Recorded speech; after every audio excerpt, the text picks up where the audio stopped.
उत्तर बिहार के चर्चित पारामेडिकल संस्थान डीपीएमआई में देश की आजादी का जश्न पूरे जोश और भव्यता के साथ मना।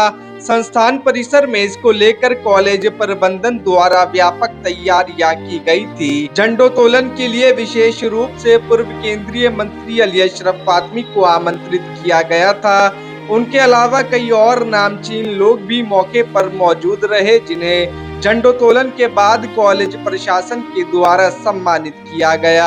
आए हुए अतिथियों ने अपने सामने बैठे नई पीढ़ी के युवाओं को देश की आजादी और आजादी के महत्व को बारीकी से समझाया। सोचने में तो बहुत अच्छा लगता है कि हम लड़े और जीत गए, लेकिन उस लड़ाई को जब आप याद करेंगे, जो जंग इस हिंदुस्तान के हमारे अजीम लीडरों ने, नौजवानों ने, बुजुर्गों ने लड़ी, तो आपके रोंगटे खड़े हो जाएंगे। दुनिया में आजादी कभी भी बहुत आसानी से नहीं मिलती है।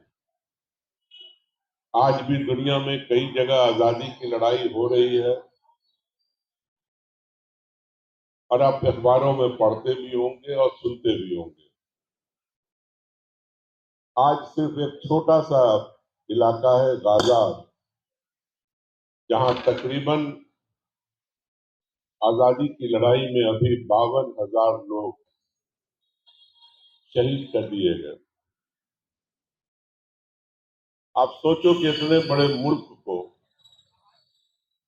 और इतनी बड़ी हुकूमत जो उस वक्त आधी दुनिया पे हुकूमत करती थी, कहते हैं कि sun never set in British empire. एक तरफ देख लो कहाँ Indonesia, Malaysia, Australia, New Zealand, India, बढ़ते चले जाओ, इजिप्ट से लेकर आधी दुनिया पर कनाडा, और मैं समझता हूं कुछ वक्त के लिए अमेरिका पर भी ब्रिटिश हुकूमत हुआ करती थी। इतना बड़ा नेटवर्क, इतनी बड़ी ताकत, इससे लड़ के हिंदुस्तान को आजाद कराना ये कोई मामूली बात नहीं थी। मैं आपसे कहना चाहता हूं कि हमारे महात्मा गांधी जी ने कहा कि हम नॉन वायलेंस से इस मुल्क को आजाद कराएंगे। यानी वायलेंस के जरिए नहीं, खून खराबा के जरिए नहीं, बल्कि जन आंदोलन से लोगों को सड़कों पर खड़ा करके हम इस मुल्क को आजाद कराएंगे। सोचने में उस जमाने में बहुत अजीबोगरीब बात लगती थी। खुद कांग्रेस पार्टी जिसने इस मुल्क को आजाद कराया, जिनका सबसे बड़ा योगदान था मुल्क की आजादी में, उसी में दो धड़े हो गए। सुभाष चंद्र बोस ने, जो कि कभी कांग्रेस के अध्यक्ष सदर भी होते थे, उन्होंने अपनी एक अलग राह अपनाई। उन्होंने आजाद हिंद फौज बनाया और जो बरतानिया के खिलाफ ताकतें थी दुनिया के अंदर, चाहे उस जमाने में जर्मनी रहा हो या जापान रहा हो, उनसे दोस्ती की और उन्होंने अलग से स्ट्रगल किया। आप जानते ही हैं कि दो राहें बनी, लेकिन तब भी महात्मा जी का मानना था कि इस मुल्क को हम नॉन वायलेंस, बगैर खून खराबा के हासिल करेंगे। और हमें फख्र है कि 15 अगस्त 1947 को महात्मा जी का वो सपना पूरा हुआ और ये मुल्क आजाद हुआ। इस आजादी में नॉन वायलेंस होते हुए भी अंग्रेजों की जो दमनकारी नीतियां थी उसमें हमारे हजारों लोग शहीद हुए।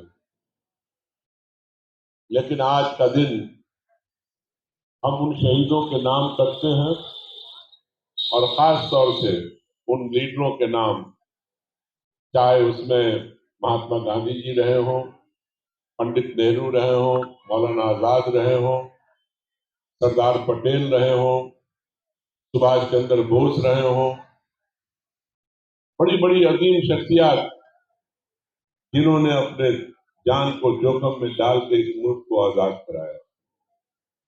आज हम यौम आजादी मना तो रहे हैं, लेकिन फिर से कुछ ताकतें हमको कमजोर करना चाहती हैं।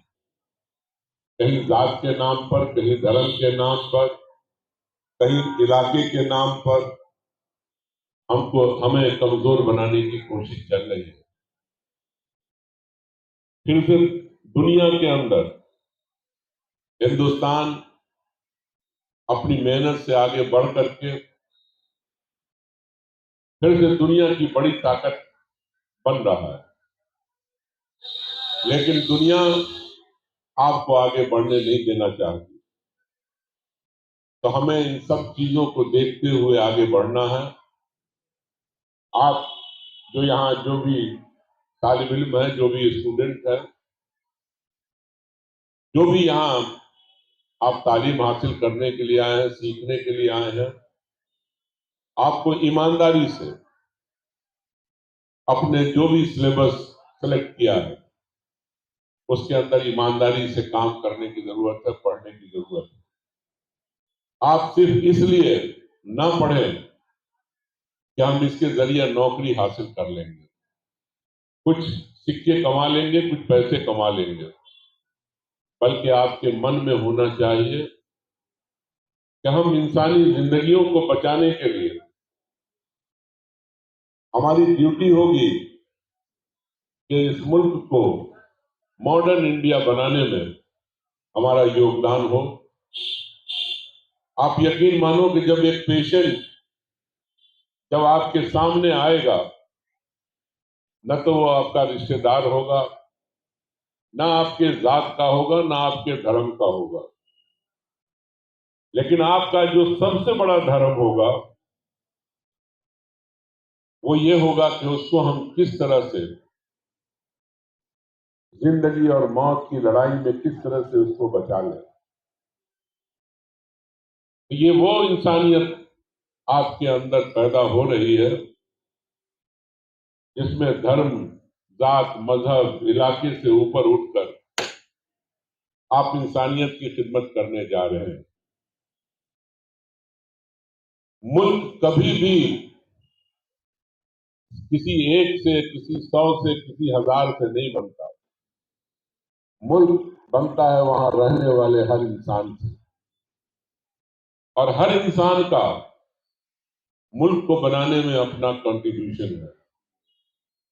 कोई किसान है, कोई मजदूर है, कोई इंजीनियर है, कोई डॉक्टर है, कोई वकील है, सभी का कंट्रीब्यूशन है, और इसमें आपका भी बहुत बड़ा कंट्रीब्यूशन है। आइए इस आजाद हिंदुस्तान में हम लोग अपने मुल्क को मजबूत करें, और ऊपर वाले ने हमें जो भी मौका दिया है, अपने समाज को हम ईमानदारी से हम पढ़ लिख करके आगे बढ़ करके अपने समाज को कंट्रीब्यूट करें और इस मुल्क को उतना ही खूबसूरत बनाएं जिसका सपना 1947 से पहले हमारे महात्मा गांधी जी और उनके सहयोगियों, उनके साथियों ने देखा था, जिन्होंने इस मुल्क को आजाद कराने में अपनी कुर्बानियां दी थी।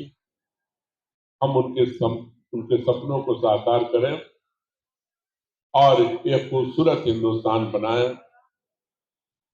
और वो तभी मुमकिन है कि जब हम सब मिलकर अपने मादरे वतन से प्यार करें, मोहब्बत करें और जो काम हमें आगे मिलने वाला है उसमें हम देश के एक नंबर बने। मैं इन्हीं चंद अल्फाज के साथ प्रिंसिपल साहब का और सभी लोगों का शुक्रिया अदा करते हुए कि आपने मुझे मौका दिया, आप लोगों के बीच में आया,